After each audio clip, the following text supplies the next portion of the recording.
ऊन प्रदान करने वाले जंतु।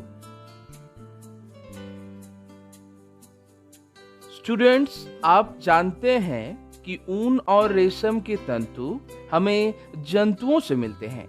ऊन हमें भेड़ों, याकों के पशम से मिलते हैं। रेशम तंतु रेशम कीट के कोकून से प्राप्त होता है। ऊन भेड़, बकरी, याक और कुछ अन्य जानवरों से प्राप्त होता है। ऊन देने वाले ये जंतु अपने शरीर पर बाल धारण करते हैं।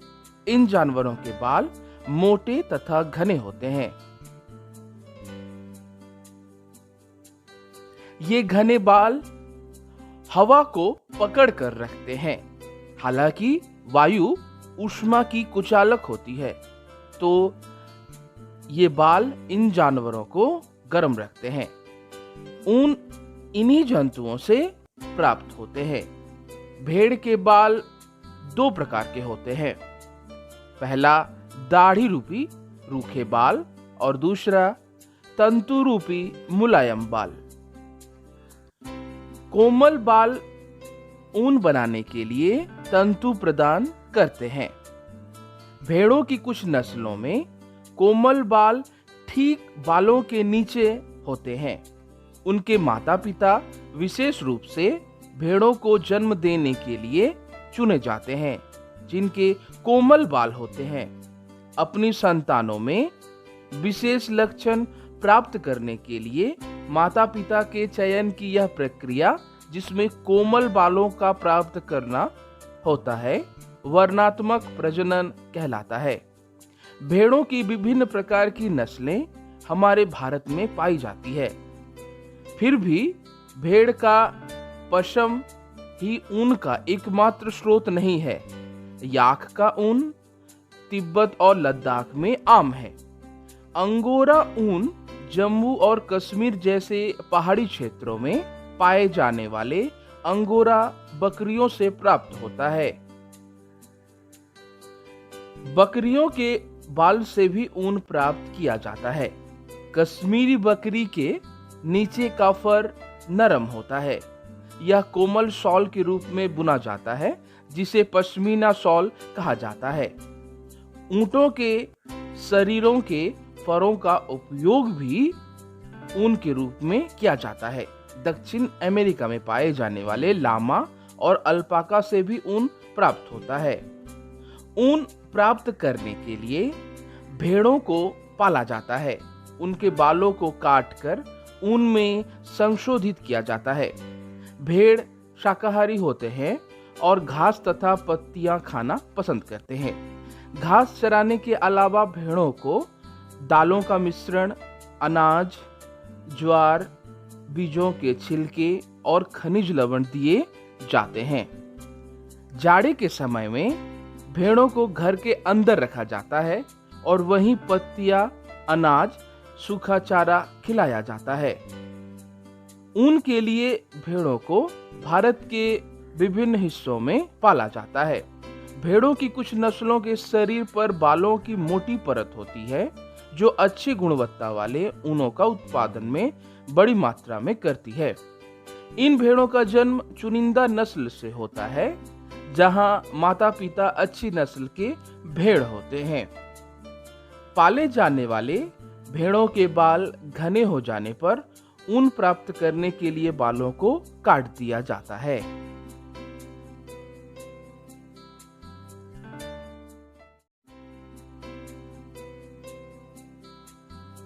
रेशों को ऊन में संसाधित करना।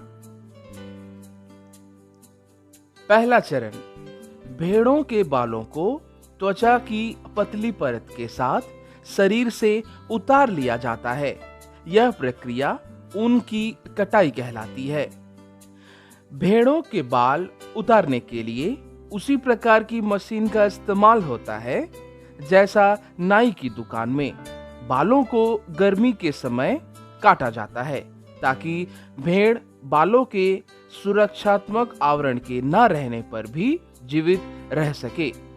बाल ऊनी रेशे प्रदान करते हैं। इन्हीं ऊनी रेशों को संसाधित करके ऊन का धागा बनाया जाता है। ऊन उतारने के दौरान भेड़ों को कोई विशेष कष्ट नहीं होता है। यह बिल्कुल वैसा है जैसा कि बाल काटने या आपके पिताजी को दाढ़ी बनाने में अनुभव होता है। त्वचा की सबसे ऊपरी परत मृत कोशिकाओं से बनी होती है। भेड़ों के बाल फिर से उग आते हैं जैसे आपके उग आते हैं। दूसरा चरण, त्वचा सहित उतारे गए बालों को टंकियों में डालकर धोया जाता है ताकि उनसे चिकनाई धूल निकल जाए, जिसे अभिमार्जन कहा जाता है। आजकल अभिमार्जन मशीनों द्वारा किया जाता है। तीसरा चरण, अभिमार्जन के बाद छटाई की जाती है। रोएदार बालों को कारखाने में भेज दिया जाता है जहां विभिन्न गठन वाले बाल अलग कर लिए जाते हैं। चौथा चरण, छोटे कोमल तथा फूले हुए रेशों को छांट लिया जाता है जो बर कहलाते हैं। ये वही बर होते हैं जो हमें स्वेटर में कभी-कभी दिखाई देते हैं। रेशों को पुनः अभिमार्जन कर सुखाया जाता है, फिर वे धागे काटने के लिए तैयार होते हैं। पांचवा चरण, रेशों को विभिन्न रंगों में रंगा जाता है क्योंकि भेड़ और बकरियों के सामान्यतः बाल काले, भूरे या सफेद होते हैं। छठवां चरण, अब रेशों को सीधा करके सुलझाया जाता है, फिर लपेटकर उनसे धागा बनाया जाता है। लंबे रेशों का इस्तेमाल स्वेटर के ऊन के रूप में तथा छोटे रेशों का इस्तेमाल ऊनी वस्त्रों में किया जाता है।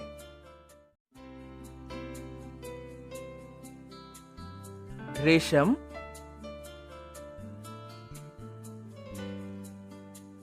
रेशम के रेशे जांतव रेशे कहलाते हैं। रेशम के कीट रेशम के फाइबरों को बनाते हैं। रेशम प्राप्त करने के लिए रेशम के कीटों को पालना सेरिकल्चर कहलाता है। रेशम के रेशे प्राप्त करने की प्रक्रिया को जानने से पहले रेशम कीट का जीवन चक्र जानना पड़ेगा। सिल्क प्राप्त करने के लिए रेशम कीटों को पाला जाता है, फिर उनके कोकूनों का संग्रह किया जाता है। रेशम कीट का पालन, एक मादा रेशम कीट एक बार में सैकड़ों अंडे देती है। अंडों को कपड़े की पट्टियों या कागज पर सावधानी पूर्वक इकट्ठा किया जाता है, फिर इन्हें रेशम कीट पालकों को बेच दिया जाता है। पालक या किसान अंडों को साफ सुथरे जगह पर और उचित ताप एवं आर्द्रता वाले परिस्थितियों में रखते हैं। अंडों को उपयुक्त ताप में रखा जाता है ताकि अंडों से लार्वा निकल आए। यह तब किया जाता है जब शहतूत के वृक्षों पर नई पत्तियां आती हैं। लार्वा, जो कैटरपिलर या रेशम कीट कहलाते हैं, दिन रात खाते रहते हैं और जल्दी बड़े हो जाते हैं।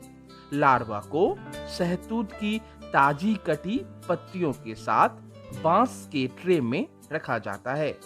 25 से 30 दिनों के बाद कैटरपिलर खाना बंद कर देते हैं एवं कोकून बनाने के लिए बांस के बने छोटे छोटे कक्षों में चले जाते हैं। इसके लिए ट्रे में टहनियां रख दी जाती हैं जिनसे कोकून जुड़ जाते हैं। कैटरपिलर या रेशम कीट कोकून बनाते हैं जिसके भीतर प्यूपा विकसित होता है। रेशम के धागे के लिए कोकून की ढेरी को लिया जाता है। कोकून को धूप में रखा जाता है या पानी में उबाला या भाप में रखा जाता है। रेशम के रेशे इससे अलग हो जाते हैं। कोकून से रेशे निकालने के बाद उनसे धागे बनाने की प्रक्रिया रेशम की रीलिंग कहलाती है। रीलिंग विशेष प्रकार की मशीनों में की जाती है जो कोकून से रेशे निकालते हैं। फिर रेशम के रेशों से कताई कर धागे बनाए जाते हैं। बुनकर इन धागों से ही हमारे वस्त्र तैयार करते हैं।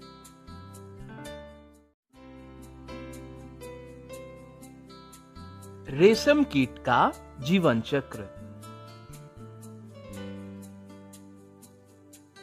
मादा रेशम कीट अंडे देती है, जिनसे लार्वा निकलते हैं, जिन्हें कैटरपिलर या रेशम कीट कहा जाता है।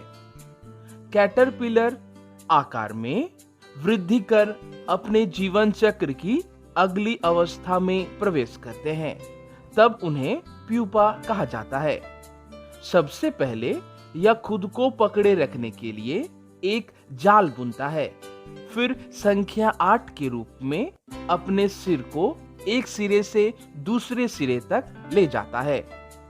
इस प्रक्रिया के दौरान कैटरपिलर प्रोटीन से बने तार जैसे पदार्थ को स्रावित करता है, जो सूखकर रेशम का रेशा बन जाता है।